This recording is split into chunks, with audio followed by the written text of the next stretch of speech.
Well, believe it or not, at one point, your favorite comics sucked. Everybody's arms are crossed. At the beginning, we're all supposed to suck. Yo, Got my one-liner. what's more American than failing? Feel my weekend gig has turned into a one-nighter. I thought the set went well. The guy in the second row won't get off his cell phone. There is no God, strike me down now. Yeah. The tables in the back are digging my dick jokes. That's what comedy's about, man. It's about bombing. And I was like, no, it's not. Like, that's not what you want. They give me the sign, I give them my closer. I'm just over 500 with good shows versus bad shows. Just enough to get in the playoffs. I hit the punch All right, this is a good episode. Fuck it. Long story short, He failed. God damn it. Yes, Wait. misery loves company, my boy. thanks for coming out. Boom. Thanks for coming out, baby. Thanks for coming out. Hey. Thanks for coming out. Are we under attack? Thanks for coming out. Fuck, that bad? Thanks for coming out. I'm in. Thanks for coming out. I can't even watch. Yeah, all that was unprofessional. Thanks for coming out, ladies and gentlemen. The bomb is the bomb, and it will always be that. Ladies and gentlemen, welcome to another episode of Thanks for Coming Out, a podcast about bombing. That's right. Your favorite comedians, the ones that you pay your hard-earned money to go see, believe it or not, they haven't always been great. There's been a lot of tough times. It's a bumpy road. And one thing comics love to do when we get together is sit around and shoot the shit about our worst moments in our career. That's what this show's about. We are joined by one of my favorites. This guy tours all over the country. You've seen him on TV. You've seen him in films. You can check him out on social media, Instagram, Twitter, at Shawnee Time. Ladies and gentlemen, welcome, Mr. Sean Donnelly. Sean, how are you, pal? Hey, how are you guys? How's it going, everybody? We are thrilled and honored to have you. You are one of the favorites in the comedy scene. Nobody has a bad thing to say about you. I mean, if they do, we'll book them for sure. I've heard that before, and I can't imagine that's really true. I was been dying for people to tell me who talks shit about me, but nobody will do it. You're a fun hang. And when you're a fun hang, everyone loves you. Yeah. When you're the one going, hey, shut up and have another shot. No one hates you. Same why Andy Fiore's loved, why Joe DeRosa's loved. Yes, that's very true. Anyone who says, shut up and have one more is really loved in the community. That's right. What James is trying to say is we're waiting for you to open your sandwich shop. Well, I really appreciate you guys having me. I love both you guys. Well, thank you, buddy. When did you start and where did you start? I started in New York City, and I started in June of 2006.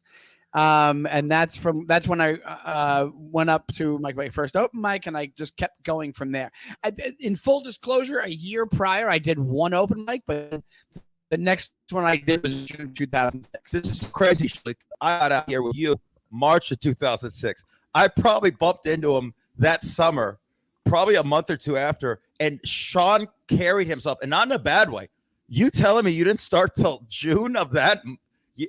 Sean carried himself like with wisdom. You gave me advice after someone screwed me over at something. Really? And I go, this guy's got it. This guy's been around. Oh my I appreciate this guy.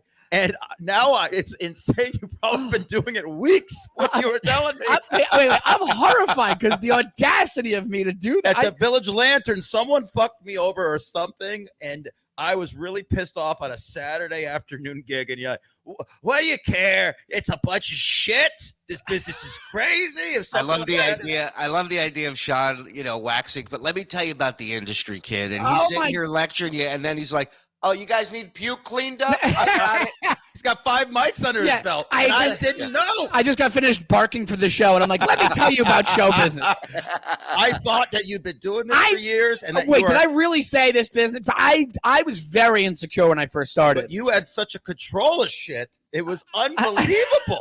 and then we always connected on that. I would see him, and I knew he was like a neighborhood dude, like a dude we knew in Vegas that, like, I knew I could depend on this kid. I wouldn't see him all the time, but when I did, I was like, oh, you're that guy, man. You're the guy with the wisdom from Long Island who fucking kept my head up that time.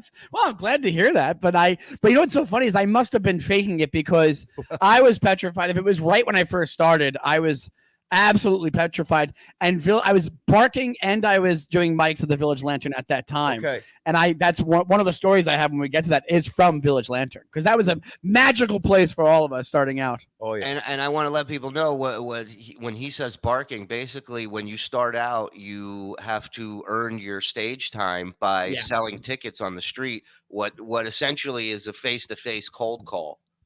Which and that's why so many dudes lie to people and claim this one and that one is performing just so they can get the stage time and the people show up.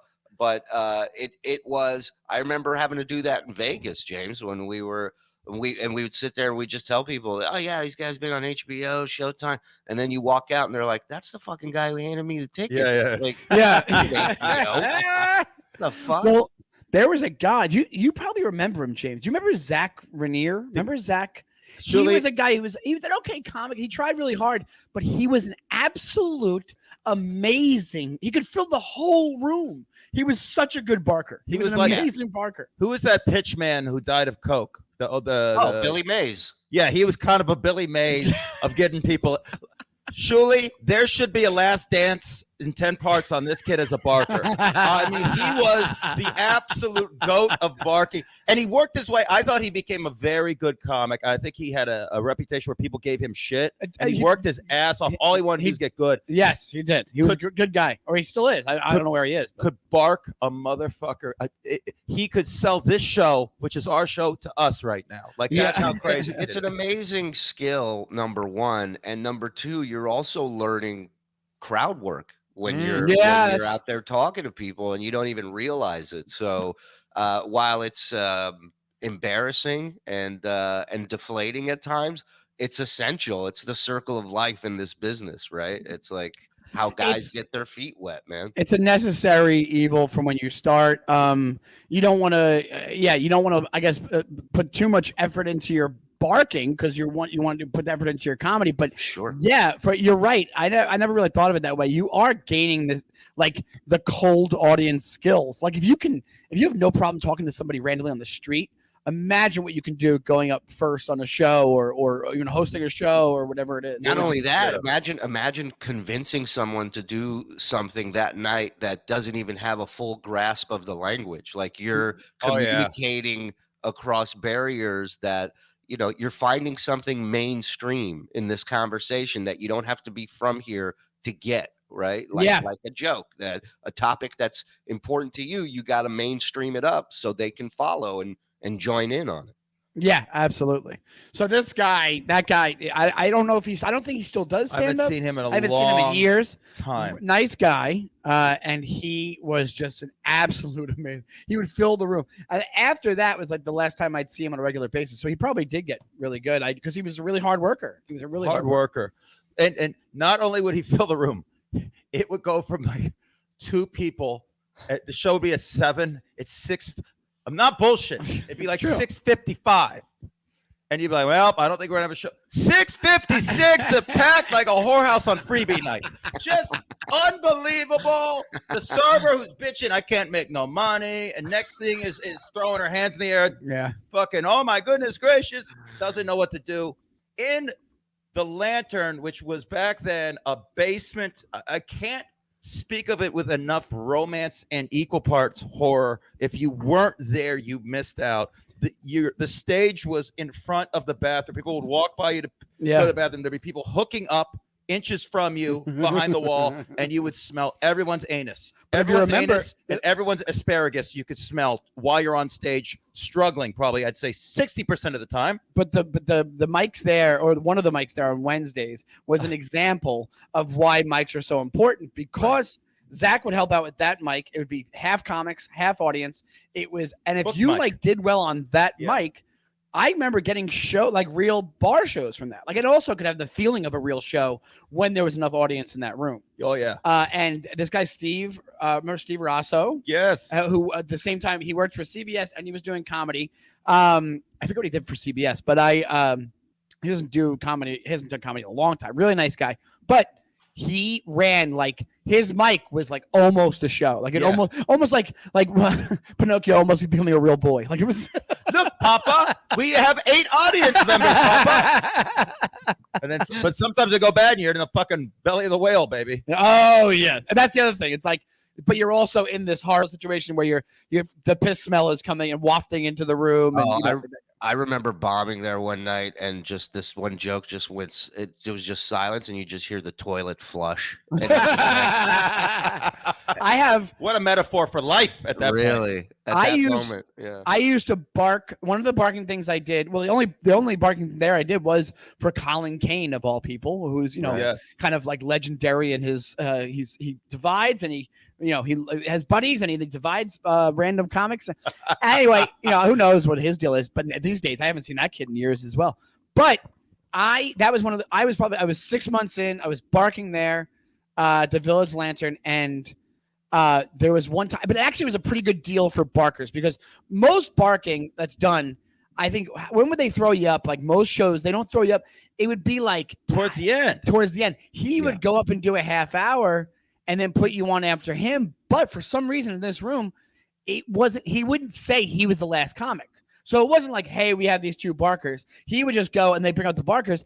And like, I would say 2/3, half the room would stick around. So you'd have like, sometimes like 25, 30 people like watching you, whatever it was, or 20 people. But anyway, I'm doing one of those sets in front of all good audience the whole time. Colin Kane killed. I'm 6 months into comedy.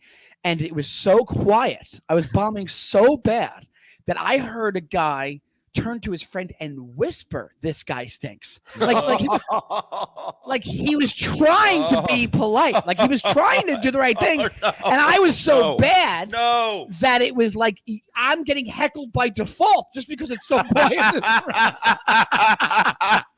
I'm getting heckled by just the room was like a vacuum, and this guy's voice was the only sound in the room. Like it was brutal. And I bombed. Oh, sorry. Go ahead. No, go ahead. Finish up. No, I just bombed. That was 2 nights in a row I bombed. That happened on the second night. And Zach Rainier, of all people, I come into the back room and I go, I was so annoyed that I did so poorly. And he goes, "That's what comedy's about, man. It's about bombing." And I was like, "No, it's not. Like that's not what you want. It happens, but it's not what you want, you maniac." Yeah, you don't leave the house going, "Tonight I really gotta fuck this up." Oh, I can't wait to reach the darkness. Or what Ronnie called the heaviness. I can't wait for the heaviness to hit me tonight. Oh, dude, man. I remember doing a private gig in some guy's living room. It was filled with old Jews. One of them just beat cancer. The other one was going in for cancer. A rabbi was on before me, and I was supposed to do 45 minutes all clean.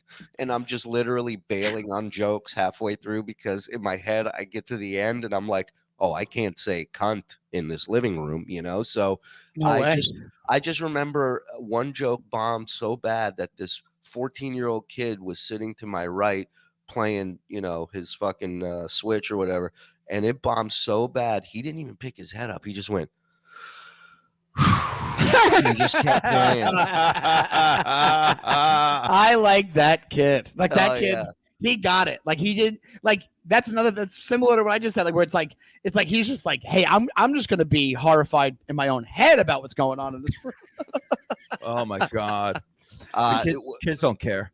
No, they don't. And fuck them. They're annoying. What? Oh, kids? Yeah. Oh, teenagers? Oh no, they're evil. Yeah. Yeah, all kids, all ages, mine included. So now, what would you say, Sean, was probably your worst bomb or something that just kind of went from a not so good set to an epic night or moment in the bombing universe? Man, I'd have to be. I did this. I did a corporate, and what added to it being such an epic bomb is that it was a corporate in a Maggiano's restaurant in like Illinois, in the middle of Illinois. I flew out there for it. It was good. That's what made it so bad. It was really good money. Well, that's the thing with corporate gigs. They're great money, but it's probably going to be one of the worst experiences of your life as a comic. It's going to rob your soul. And it was nobody there wants you. It's not Yeah. like the corporation said, No, they don't want you there. get us Sean Donnelly. It's one person who's in charge of booking acts who is either a fan of Sean or stumbled onto him, and they were like, this guy will do it. And whatever they paid you, they could have paid you more. They just decided, you know, Yeah, to they just pocket the decided. rest. Exactly. Right. And so the money was a factor, and also the fact whenever you do a corporate or like a road show where you're on the same level as the people, that adds an aspect to it. Like, hey, if you bomb just in a room, you're just a guy who got up and started talking. You know, like if you don't even have a stage that's like, I don't know, it's a 2-inch stage, and you're not a little bit whatever it is. So this was just the back room of a Maggiano's restaurant, which is like, you know, that Italian chain that's all over. That's actually a good restaurant. I enjoy it, but it was almost like it was like a secret little enclave, little group. But it was like for some like auto worker type industry thing, not auto workers like assembly line guys, but like corporate guys. They're all in collared shirts. They're there. The lights as bright as James's ring light that's in his room right now. Whatever it was, super tiny room. I go in there. I'm talking to them. I'm like bombing in conversation before the show. Like it's like that kind of like that bad where I'm like, oh my god, they're gonna hate me. They're gonna hate me. Guys, that does get you. Because I did a private where I was killing before, and so I was very confident to play to 6 people in this living room. But if it would have went the other way, it's almost like a pre-interview. Right. It's like a pre-interview, exactly. And I'm like, I should have just waited and gone in and then just bombed regular. Because what I did was just bombed once that night because it's some of the same fucking people. So then the show starts. Now, dude, it wasn't just a straight up show. Your company has a show and you go to it. It was their party. Yeah. It was their party, and I wasn't the last thing at the party, and I had like flop sweat. I'm stammering. I'm half finishing jokes like you said. I'm skipping to the next thing. I'm doing crowd work that's not landing, just going right past them, and they're not into it at all. Just everything is failing across the board. Across the board, and to the point where people walked from the party. People went home from the party. I wasn't the last thing. I was in the middle of the night. There was going to be a drawing. There was going to be like a awards and shit. Yeah, it was supposed to be like a thing. Think about this. They waited all year to let loose, let their hair down, be drunk around each other, be their true selves. And Sean got them to abort and fall inaudible. Think about poor Gary Smith couldn't find out that he had the best peak performance of the 4th quarter that year. That lovely plaque is not hanging up now. Best sales call of the year, Gary Smith. I was literally like when I've been in a movie where they knock a fish out of its fishbowl and I'm just flopping around like an asshole. And to the point where that's the thing that sometimes you're in control of the bomb.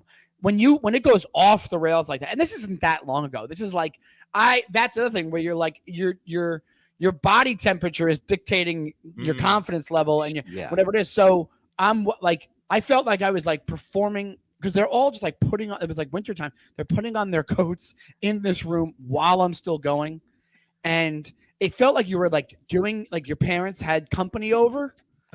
And that you're like, come on, do your jokes for Lucille and so, and then you're doing it, and then like your parents' friends are just go. That's like the age they would have been. Like in my I became like 10 years old in my head. I'm like, oh my god, I'm walking my parents' friends in this living room situation because it was such an intimate thing. It's so hard to see people walk when they make up like a good portion of the audience. Oh my god!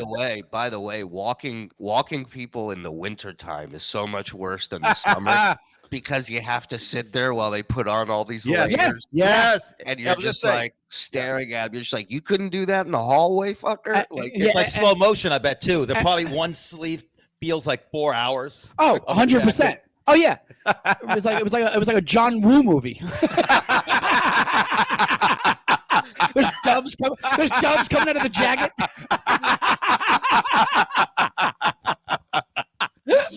So, but it's like one of those things where the other thing I just realized you're right about the wintertime because they decided let's go back into the cold as opposed to watching this moron do his act for another 20 minutes or whatever it is. And it was brutal, dude. Like it was brutal. That was totally on me. And then I had another bomb where it was more, and it wasn't as bad of a bomb, but just the situation was a bomb. Where me and Nick Cobb, I don't know if you guys know Nick. Yeah, we did a show for this Ferrari club, meaning it wasn't rich people who owned Ferraris and they go meet up. It was working class to upper middle class people who like saved up their whole lives to buy themselves a Ferrari, or they rented one for the day and they drive around in the Ferraris and they have a dinner at night. So it was like banquet seating, which is also a death sentence for a road show. Wedding style seating, it's brutal. And they're facing each other, not the stage. They're just going to talk to each other. You're literally forcing conversation during a comedy show by that seating arrangement. And I'm maybe 2 years into comedy. I go with Nick. I would do all these. I owe Nick a lot because I would go on all these road shows with Nick. So many of those. Yeah, he did because this Gigmasters website when it was big. Anyway, so we get there and the guy goes, "You have your setup, right?" And Nick's like, "No, I emailed you and I told you I don't have my equipment. My equipment's busted, so I need a setup." And you said yes. And he showed him the emails. And the guy was like, "Well, I don't have it." So there was no audio, and the room was big enough where you needed it. So what I ended up doing, because I was like, "What do I do?" I'm like 2 years in. I'm fairly green. I'm green. So I'm going, what do I do? So I walked around to the tables and just told them, oh my God, you did speed dating. I did speed dating. Oh my God, you did speed stand up.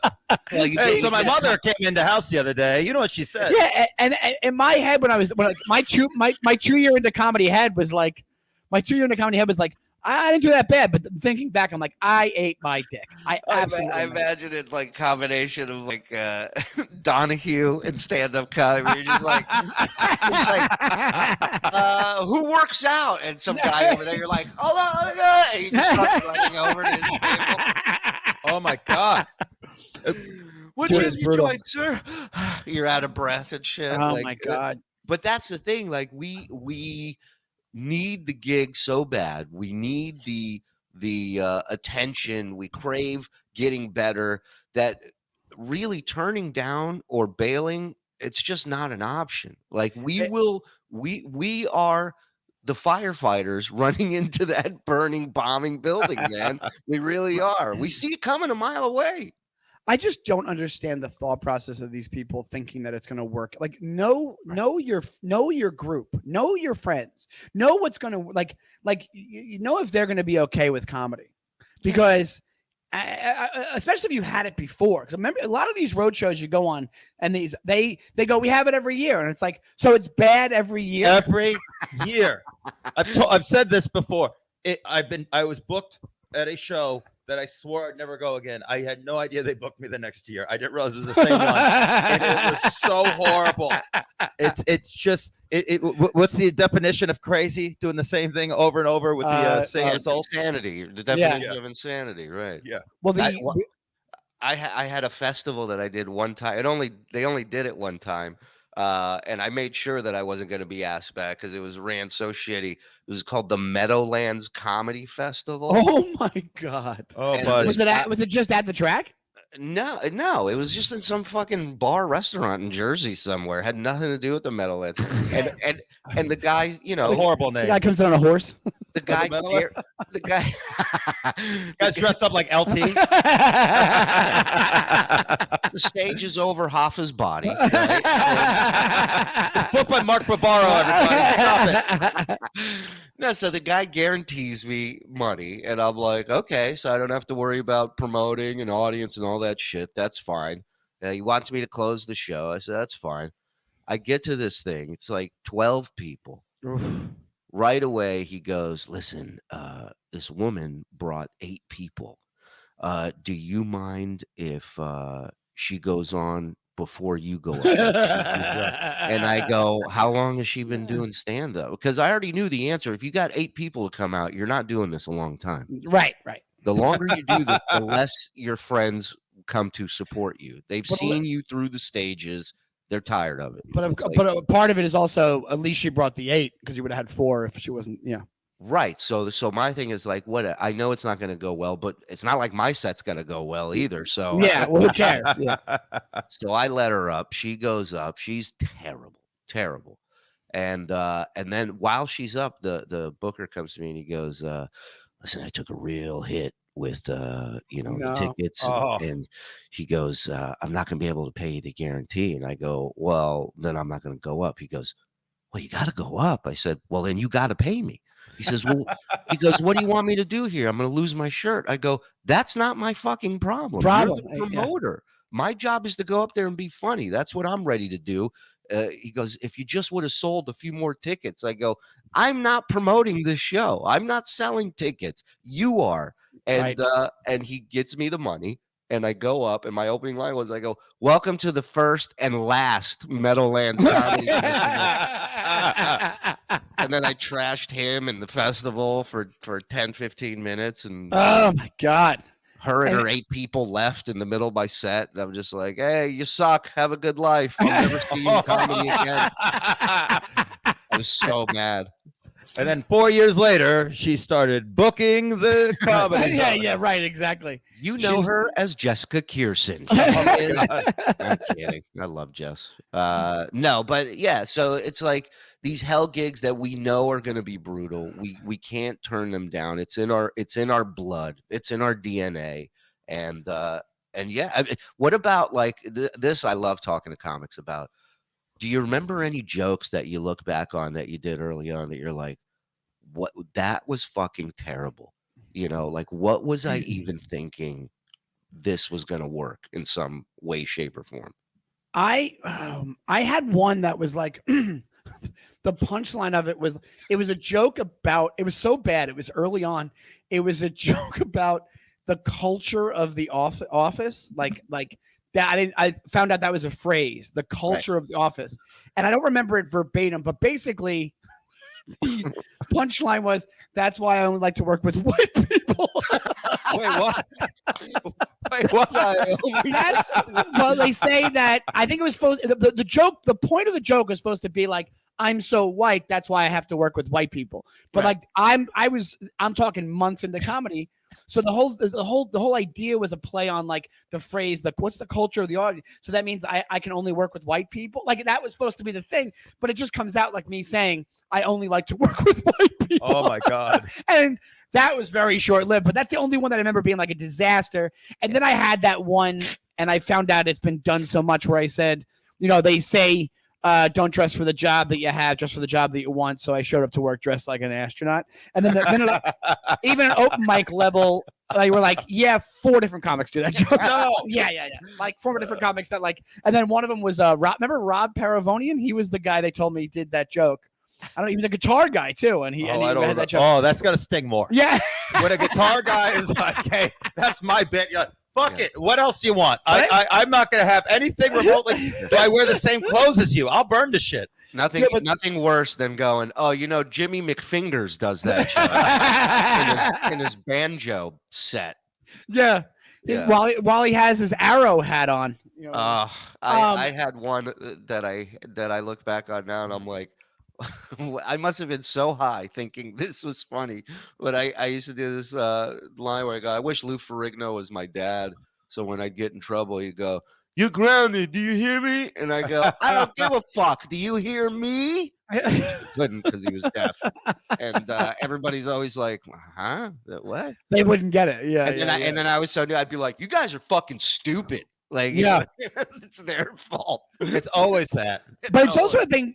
We also have those jokes that we enjoy. I used to tell a joke about if I would get heckled, I'd say you have to properly heckle me. Like you can. Right. I've been doing this a little bit. Thank You have to properly heckle me. A proper heckle. You can't just say you suck. You have to say things say like something funny. Ugh. And I would do examples, and the last example I would do was like, you didn't talk to your dad enough before he died. Someone said that to you? That was my line. Oh. But I was saying in the joke, you had to say shit like that to really get to me. I mean, that line is a spike strip in a police case. All 4 tires on a comic are going flat if you throw that out. Well, yeah, it would happen all the time, and sometimes you get like a couple of laughs, and I'd be like, "Thank you, I'm going to keep doing it." Then I stopped doing it, but yeah. Yeah, like I remember Bob and David, Mr. Show, they did a sketch back when they had the Aspen Comedy Festival out in Aspen, and one of them was on stage as a magician, and he's just bombing. I think it was David Cross is on stage bombing. It wasn't a magician. He was a guy that did an act where the punchlines would be magazine titles. Like he That's had a right. whole, So it's and like a he'd be prop. like, Yeah. and he'd go, "Hey, some chick asked me, do you have the time?" And he'd go on a Time magazine, and it's so bad. And at one point, Odenkirk stands up and heckles him. And he's like, "Hey, man, this is the Aspen Comedy. This is my big shot. Like, what are you doing?" He goes, "This is my big shot too, man. We're here for the Heckle Fest." And it's like Brian Posehn pops up. He's from Australia. He's the #1 heckler in Australia. And they're all there converging. And what was great about it is like the heckling, number one, they always think they're helping, which is ridiculous. And number two, they're never anything original or good. Like we remember the heckles that got us, right? Oh, yeah. The one or two that stopped us cold. I Yeah. remember it. I remember fucking what was a 70-year-old lady yelling "Pussy's the greatest" out in a show I did in Connecticut once. That's And it just- unbelievable. It Heckle. stops you cold. You suck. It's like, of course I suck. I've known me my whole life. You've said Yeah. for 5 minutes. Like, shut up. The other day, I had someone go, "At least I'm not bald," and I had given him like I tore him up, and then he was too drunk, and I'm still trying to be nice. He goes, "At least I'm not bald." I'm like, "Stupid! I've done 6 minutes about being bald. Do you think it even has any power? Stupid! Yeah, This is 8 Mile. You seen 8 Mile? Stupid!" It's funny when Yeah. they think it's like the thing I mentioned you're gonna get Yeah, me yeah. on. The thing that I'm talking about in front of a group of people you're gonna It's get me on. utterly insane. I had a lady one time, it was just so non sequitur and random that I couldn't recover. I think I did. It was like a headlining set on the road. And she just yells out, "Your sneakers are too reflective." And I was like, "What?" The weirdest. Who thinks to say that? And I was like, "What are you talking?" She goes, "The light is bouncing off your sneakers. It's distracting." And I was like, "I can't do anything about. What do you think? I have a spare pair behind me?" I would take that almost as yeah, because I'm better than you, bitch. You see how good my I sneaks got are? nice Look how sneaks. crisp these shits is. And it was like green. They're like it was these green mirrors. sneakers. But I was like, "Oh my god, what do I?" I'm like, in my head, I'm like, "There's no," because it's also like it's not really an insult. Like I can't go. It was just this weird, like what am I supposed to say to that? Like you Oh, just yeah. it kind of stopped me a little bit. Where it's like, what the fuck? Like you don't even know what's going on. You know. I was. You ever I had- was yeah, Oh, sorry. Go ahead. No, I was No, gonna no. say. I was gonna say about we were talking about audiences before. You ever have this phenomenon happen with an audience? And this happened on one of these Nick Cobb gigs as well. It was a fundraiser for a high school baseball team in a town, and like I think it was like South Jersey or somewhere. And I think this happens a lot, but it's not really talked about. The coach must have been like, he was the star of the fundraiser because it was for his team, and he must have been like the cool guy of the town. I don't know what the deal was. But for some reason, every time any of the comics that were on that night would tell a joke, they would look to the coach and then laugh. Oh my god! It was he's like the their Godfather. pack leader. Yeah, it was like Yeah. it was like their pack leader. Like they would just go over, and it would be kind of slight, but there'd be a couple times you're like, "Oh, you full on looked his way." Yeah, yeah. I saw heads go to him, and then if he laughed, you laugh. It was like that kind of thing. I always said it's like that because I've hosted so much. Some clubs let children in, like 12-year-olds, 14-year-olds. Yeah. And so what happens with the families and with kids, I've noticed that parents are usually the dopest parents in the world. They don't give a shit. They bring their kid to a comedy show. This kid's Yeah. probably smoke weed at 13 with their Yeah, parents and drink exactly. soda for breakfast and watch Scarface. But everyone else is nervous to laugh at dirty Yes. jokes in front of the kid. So a lot of times people will look after every dirty punchline or blue punchline like they're Caesar. Hey, parent, give me the thumbs up. Can I laugh at titties? Okay, titties, thumbs up. Dick, no, thumbs down. I can't. It's the craziest thing ever. Well, and everything becomes about the kid in the show because you And can the even parent. as the comic can turn around and go, "Was that one okay? Is that okay?" Like or they'll refer to the kid. They're because- scared of looking like a degenerate. Yeah, Yeah. absolutely. Yeah, I that happened at the Greek Isles in Vegas a lot of times. Is they would get these comp tickets to this shit comedy Oh, show, buddy. and then you come out and it'd be 9 people, and 2 of them were fucking like 11 and 12-year-old kids, and you're just like, dude, you don't want to be here. How do you think I feel? Yeah, it's unbelievable. What does the dynamic change with 2 kids? I feel like it's always one, so even the kid's outnumbered, he can't be a little shithead. But if Right. you have like 2 12-year-olds, they could like commiserate to like. I feel like they could start their heckling career at that point. You know, like they can be like, "It stinks. This sucks," right? Or they're gonna be on their phones, or they're gonna be like, whatever. I've noticed they tend to be all right because they're getting the attention because everyone is like, oh my God, can we do this? But also they kind of like hearing adult shit still. Right. And so it's like, oh yeah. It's like that's true. Because think about all the stuff that you would go with your dad or whatever, like like that kind of stuff. They're we're gonna become their story, kind of like we're like all the same age here. Do you remember if you could sneak up and watch at least the monologue of Carson, and then you're on the playground? You wouldn't. No one understood I didn't understand what the fuck his jokes were at that age. But you told it, and you were a god for 3 minutes on the playground because you stayed up and heard something that was forbidden, and then you repeated something that was forbidden. Remember it's funny you brought up Carson because bombing was one of the things that I loved about that show. Absolute which was, best. Again, I didn't understand the jokes in the monologue, but I knew when he would bail on a bit and throw a fucking, break that fourth wall and throw a line out there and then go back into the bit. That was my favorite thing about the show. When the people came out with the animals and he was just riffing off this fucking, shit on his chest, whatever the fuck monkey it was. Or I loved it. I loved that organic. We're going to just go with the flow of that show. That's what I loved about it. Yeah, such a good show. Because he had no other option. That was the beauty of it. And he hated bombing, but he could own it. Like that famous one when he grabs the mic. Yes. Kmart shoppers. Like, it's just amazing. What are you going to do? Just wallow in the shit? He's just going to make something out of it. It was genuine. Yeah. There was a genuine reaction. He's not worried about, like instead of it, I think now what ends up happening, even with the late night shows that are left, they're probably like that is a slip and slide like that. You are greased. Well, for they those edit shows. now, and they can edit and they can not sweeten live and to tape anymore. Yeah, I like the idea of not sweetening it, just being more natural. A long time ago, I was like, you realize they don't put senior citizens on TV. Remember, like when we were kids, there was a bunch of shows for old people. They don't put old people on TV anymore. There's no old people shows. Yeah, well. Out of sight, out of mind, man. We don't want to see those fuckers. You know what I mean? Yeah, right. Well, they don't spend the money. 18 to 49 is what they want. I remember Richie, rest in peace. He was the owner of the comic strip. I loved Richie, and he came in with an idea, and people were still scared to say no to him. He pitched an idea to me and this manager. I was thinking about this. How come there's no show for seniors? There should be a show with early bird specials, and they should just be aimed to seniors. 3 hours a day, and this manager gay kid's like, oh yeah, this sounds great. And I could see in his eyes, he was like, fucking no. and I'm like, yeah, Richie's cool. I gotta like this comic right now. I mean, the guy had 12 more minutes, but I just didn't want to tell him that we couldn't do that show. Go watch The Sopranos when fucking Artie Bucco has to do 2-for-1s at his restaurant because the feds are fucking took away all his credit cards. That's right. Yeah, and he opens the door, and the minute they let the old people in, it's too cold in here. They haven't even sat down yet.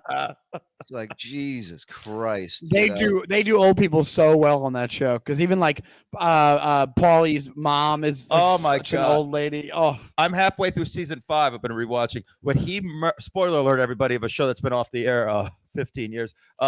When he kills Paulie's mom's like adversary friend, whatever she is. Oh my God, it's so funny. The color in that woman's face is the most horrifying thing I've ever seen. It freaks me out so hard. You know my favorite line from that?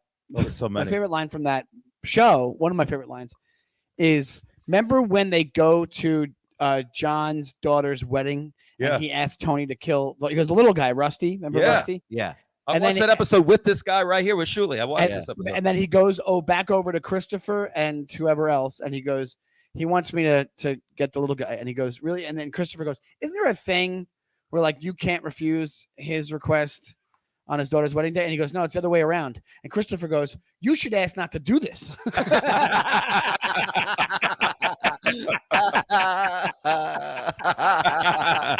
It's so subtle. It's great. So great. I love it. So good.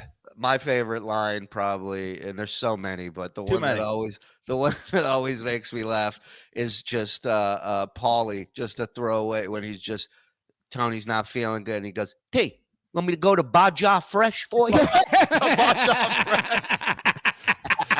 This is what me and my boys still quote from this day. It's like towards the end of the first season, they're at a wake and Junior sees a mask card and he goes, I never understood why people don't collect mask cards like they collect baseball cards. Thousands of dollars for Honus Wagner. Pause and jack shit for Jesus. Sometimes we'll just text each other, jack shit for Jesus. And people just fucking lose it. I mean, one of my favorite things in the whole series. You ever notice?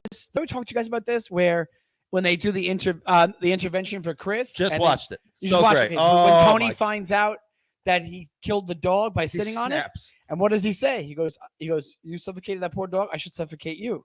How does he? Foreshadowing. Wow. Yeah. Which is why, not to harp on the many saints of Newark, but I hated that they crowbar in at the very beginning. He's like, "This is my uncle. He chokes Yuck. me. He kills me." And then that's it. That's the only connection to the fucking Sopranos. You have the whole goddamn movie. Fucking Buddy, don't get me nuts. Speaking of bombs, I walked out of that motherfucker with 30 minutes left. I Thank can't God believe there you was walked popcorn. in. I can't believe you walked in. I sat in I left my house. I got in the car and I left my house. Surely I missed popcorn and Coke Zero. There's an I got aesthetic you. to that. And I couldn't. I watched 20 minutes. I was horrified. I went back to it and I was like, not as bad as I thought. It was still awful, but I Yeah, was like, right. I thought it was going to just go downhill from the first 20 minutes. There's so many things wrong with that. There's a good movie in that there, movie. Yes. Yes, like the Christopher's father storyline by itself, and the like, there's a way you could have done it where it wasn't as bad. Like when you have when the guy playing Junior says your sister's cunt 3 times in the movie, and then I read an article about that. That's how he'd get prepared to be Junior. I'd be like, oh yeah, it's too like over the top, on the nose. And I like Corey Stoll. but He's he great. stinks. He's great. He But I'm stunk like, in that. it's like, come on, man.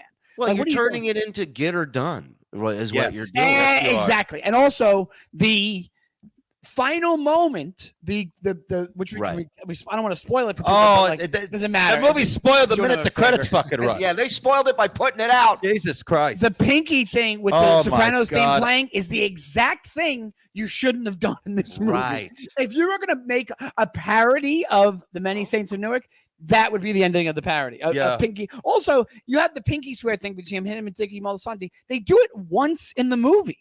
It's not their thing that they keep doing. Buddy. It's brutal. Well, hopefully by episode 9, David Chase is here to discuss this. So, well, how did you feel with your biggest bomb? And Yeah, it was like The Many Saints of Newark, Newark, right? Unfucking believable. Jesus Christ. Well, this is crazy. Oh, what are you gonna say? What I up, was just gonna everybody? Want to talk to you about our sponsor on Thanks for Coming Out. I know these people well. They are an amazing company. They are out of Iowa, the best friggin' corn-fed Midwest beef you ever had in your goddamn life. Rustic Cuts, my friend. Don't worry, they got grass-fed too, if that's how you roll. They got it all. Ground beef, steaks, burgers, sliders. It never ends. And every single thing they have is delicious. I've tried it all.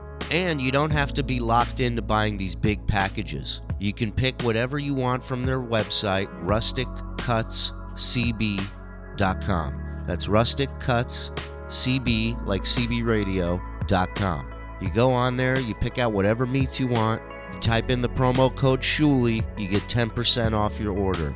Order something, try it. You can't screw this up unless you just leave it on there overnight. All the meat is aged 21 days.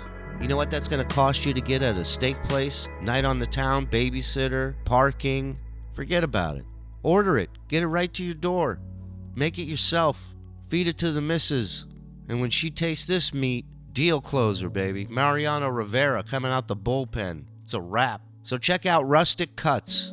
rusticcutscb.com. They're the sponsor for Thanks for Coming Out. And we want to thank them for coming out. And make sure you use the promo code Shuli and you'll get 10% off. Now, back what to are you the gonna show. say? Well, I was just going to ask Sean real quick, last question about bombing, because I know you got to get out. But your family, you ever bomb in front of them? No, I would do really well. Yeah, I've definitely bombed in front of them. My family's the type that just like, it's like my sisters and my mom now. So they're like, all right, stop. And my dad, he never would like, it was never, our jokes might bomb, but we're never the type that would be like, oh, that was a stinker. But I've bombed in real life. I have a story about bombing in real life that's like bad.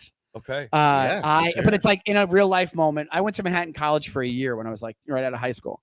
And in the orientation, I met this kid. I'd say his name's like John. I forget his name, maybe John, whatever his name was.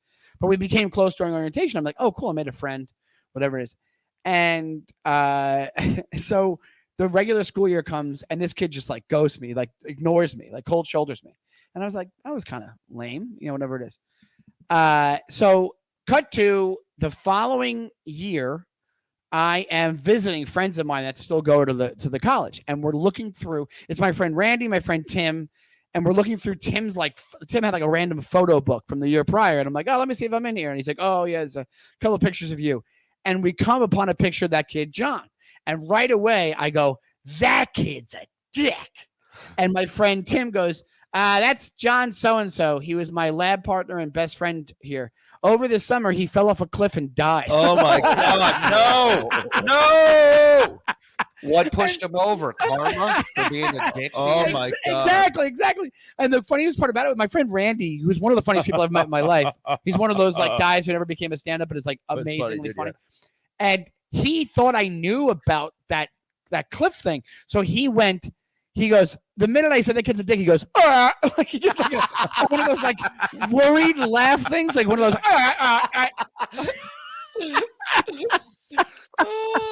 So that was a bomb. Like it was a foot in the mouth. That was a bomb. That was bad. That was absolutely. I was bad. a bystander for somebody bombing like that at the mall in LA. I think I had to be like 14 or 13. I'm walking. You got hit by shrapnel. I did, dude. I was probably going to the arcade or the food court or something, but I walk by and I hear this woman call out another woman from like a store right to my left. And the woman, she goes, Rivka. So she's Israeli. I recognize the name. So, I speak Hebrew. So I'm like, oh, Israelis are here.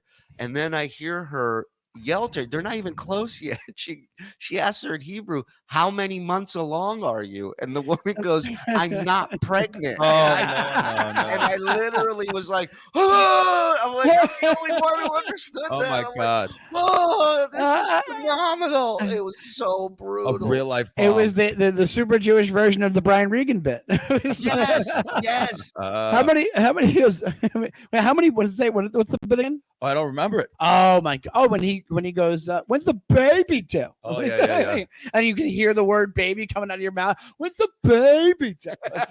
So hilarious. But ever since that moment, I've always, anytime I see, if I'm around somebody that I know, somebody's wife, and they got a little thing on them, I'm like, don't even do it. Mistake that she made. Oh my God. Especially Everyone's almost done it a bunch. Before we wrap up, I have a story that connects you two that you guys might not even know, that ties with me bombing and whatever. So Shuli was on the phone with me at the airport, and the night before, so I was flying out to my first Just for Laughs festival in Montreal. This meant a lot to me. I'd been 15 years in. I only had one audition. I felt like nothing good was going to come of me.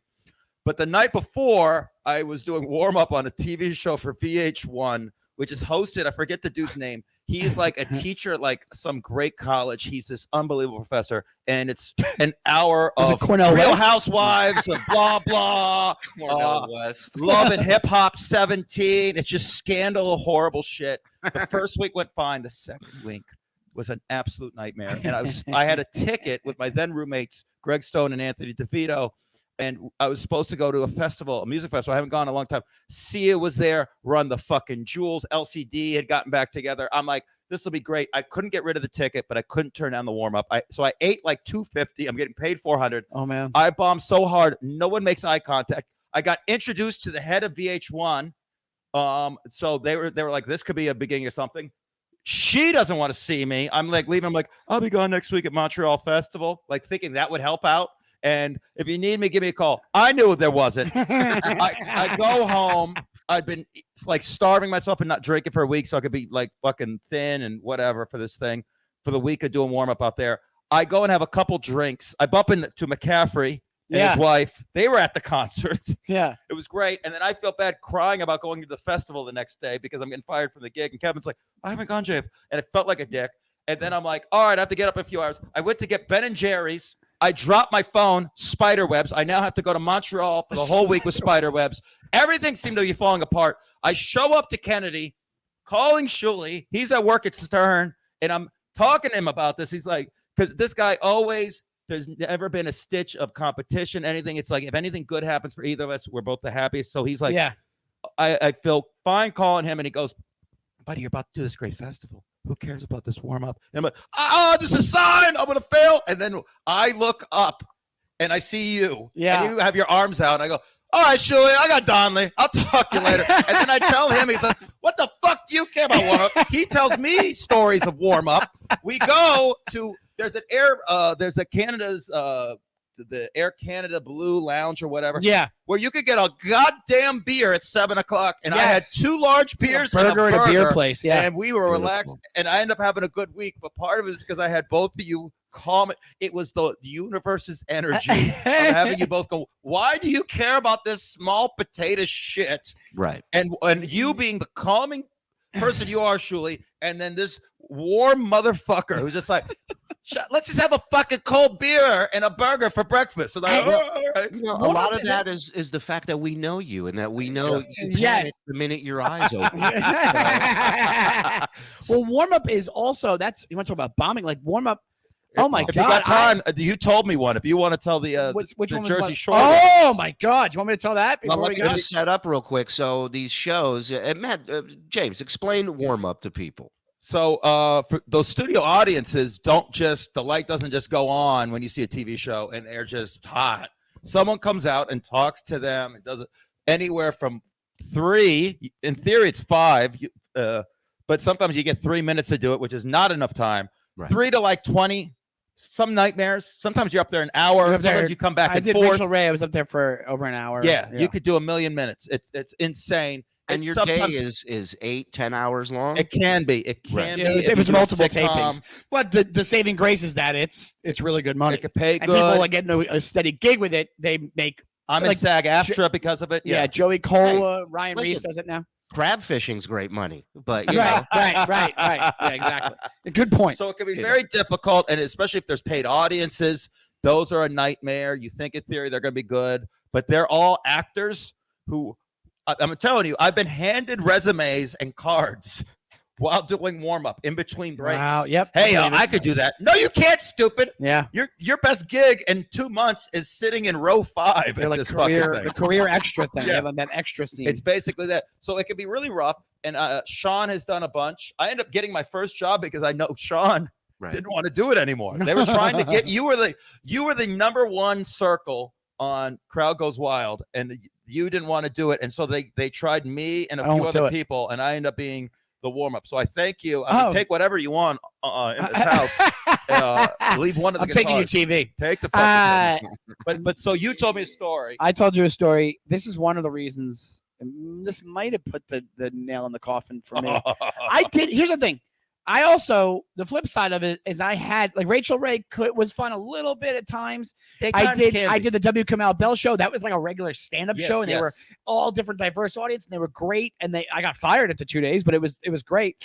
And that's the one that's the positive one where the lady was like, "You were the best part of the show," and I was like, "I'm getting fired." And the next day I got fired. The minute you hear that as a warm up, you're probably not going to have the job. Yeah. And then, but the worst thing ever that I did twice. I'll tell you the short version. I did it twice because I needed the money, and it was brutal. It was warm up for the Jersey Shore recap shows. Oh, so they would back maybe 10 years ago, whatever it was, 7 years ago. Red hot. They would air the episode, and then afterwards they would play this recap show where it was such a hot show that the cast members would talk amongst each other about what just happened in the show. But they tape all of those at once. Right. Like in the same 2-week period. So what they're doing is pretending it's the time of the show. It's all set up, right? Yeah. Right. Holy shit. So it's also MTV, and they're cheap as fuck. So it was like barely any. I think I made like 300 a taping. It was like, which normally you're making 500 to 600 a taping for these regular union shows.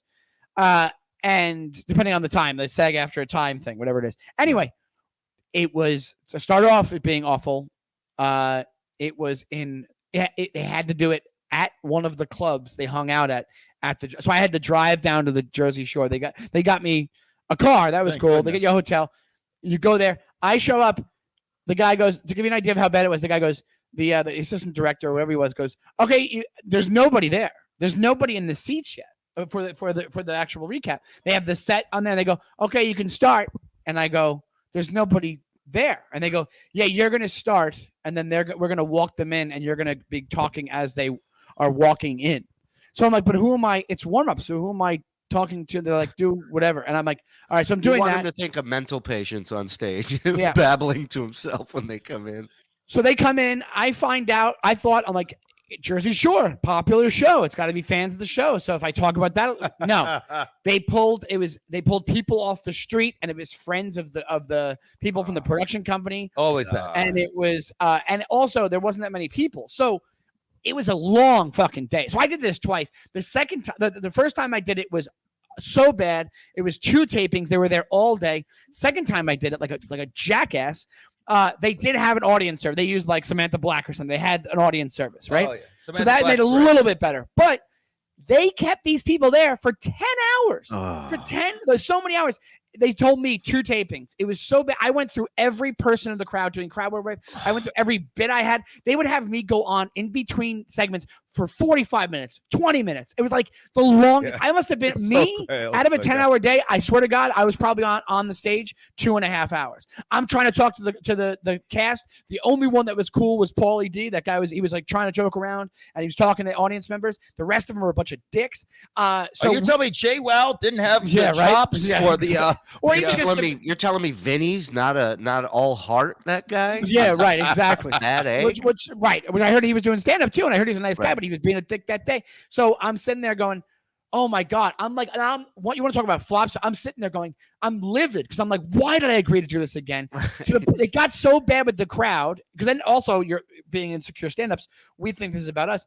I'm like, I'm done. I'm out of gas. Like, this crowd is like, they're fried. They're done. Right. And the director comes over the God mic for the place, and he goes, how dare you people? We paid you to be here today. We need you more upbeat. What are you doing? What is your problem? We paid you money, but I'm like, they've been here 8 hours at this point. So the second I've gone, at this point, it got so bad that I was like, oh, even I'm done. Where I just started having like a real no stage thing anymore. Me just going, what are you guys doing later? Do you guys want to like do something? You're exchanging recipes. What? Yeah. We used to make guacamole fresh. I go, yeah. What do you think of this new Batman movie? What do you think? Anyway, so I'm small talking after a while because I'm like, what do you think of this Batman movie? Mount St. Helens, that's due again. Am I right? So I literally, dude, I'm so fried. Everything's so done. It's such a bad scene. The crew was a bunch of dicks. Everybody was dicks. It was like, at least if everybody's cool with each other, you can get by a bad situation. I go, all right, man. I go up to like the AD. I go, hey, man, 2 tapings. I got to get out of here. And he goes, hold on. They might need you for another taping with just the host of the recap show and the same audience you've been in front of. So this will be, and I went, and I, there was a moment of like contemplation where I went, nope. And he goes, what? I go, nah, I got to get back to my wife, man. You said 2 tapings. That's 2 tapings. That's it for the day. And he goes, hold on. And then he does like the radio thing with the director. And he goes, all right, you can go. Dude, I'm not joking. I sprinted out of that. I don't blame you. I just cooked it out of there, ran almost like Forrest Gump to the bus station. That's so hilarious. Ran to the bus station, got on the bus, went back to New York City. Dude, and I think that is the experience. I don't think I did any warm. I did a thing called Duck Quacks Don't Echo, where they told me it had to be completely clean, and I was like bombing on that in front of like Tom Papa and like Seth Herzog and whoever the third host was on that show, and I was like, I have to be clean, and it was in my head the whole time, and I'm like, I'm just like drowning. And then they fired me the Friday of the week I did it. They go, don't worry about Monday, and I was like relieved and angry at the same time. And then the following week they brought on Mike Cannon, and I go, yeah, but how'd you do with the squeaky clean stuff? He goes, what are you talking about? He was able to curse. He did drug stories. Jesus. He was doing stories about fucking his girlfriend. All this, and I'm like, are you kidding? These mothers. This is why they don't know. So I think those two things, the 1-2 punch, I swore it off. The last interaction I had with warm up was this girl from MTV calling me up and going, "You've been recommended to do it for Girl Code Live." And I go, "Did you even Google a picture of me?" I got called for that after you turned it down, I think, and I overslept, and they got someone else, and then they never did a Girl Code Live again. Sean looks like he should be waiting in a van to pick up his daughter from Girl Code Live on the stage. That's what I said. I go, "Do you think they even are interested in anything I have to say?" And then and she was like, "Well," I go, I don't want to do it." She goes, She goes, "Oh, we need you to submit all this." I go, no, I can't. And I didn't hang up, but I was like, "No, thank you. Thanks so much." And I was like, "Bye." So, and I was done with it. I won't do it because it makes, like, I didn't get into this not to be that miserable. Like, I already am miserable enough when I don't do well in regular stand-up. I can't. Oh my! And don't get me wrong. One of those gigs that, like, hey, Joey Cole is like the king of. He's amazing at it. The guy bought a house off the fucking warm up. Those gigs are different. The late nights are different, but warm up, like MTV is terrible with it. And there's probably other shows that were just god awful with it. You know, they have no respect for you while you're doing it. You are just like a lackey while you're there on some of these shows. You're an interchangeable part. You know, it's a nonsense. You're just kind of there to keep the natives from getting restless, right? It. Yeah. It was brutal, dude. Brutal. Well, I always know we heard good bombing stories when I start sweating in the middle. It was amazing. It's so good. We love having you on here, dude. We love you. You definitely got to come back. I want to talk acting bombing with you next time you're on. Because, we can. I mean, that's just a whole new world of bombing to me. I haven't acted much. I did voiceover stuff, but I haven't been on a set, and I can't imagine what that's like. Plus, you know, we just want you back. We love you, kid, and thank you so much for doing this. Thanks for having me, guys. Always great to see you. Check out, follow Sean on social media at Shawnee Time. Your website, where people check out where you're playing. SeanDonnellyComedy.com. But anything I'm doing, I'll put on Instagram. There you go. At Shawnee Time. James, any final thoughts? I just want to say to you and Sean, I want to thank you guys for coming out. Thanks for coming out, pal. Later, boys. Thank you. Hey, baby. Bye. All right, this was a good episode. Fuck it. Long story short, He failed. God damn it. Yes, misery loves company, my boy. thanks for coming out. Boom. Thanks for coming out, baby. Thanks for coming out. Hey! Thanks for coming out. Are we under attack? Thanks for coming out. Fuck, that bad? Thanks for coming out. I'm in. Thanks for coming out. I can't even watch. Yeah, all that was unprofessional. Thanks for coming out, ladies and gentlemen. The bomb is the bomb, and it will always be that.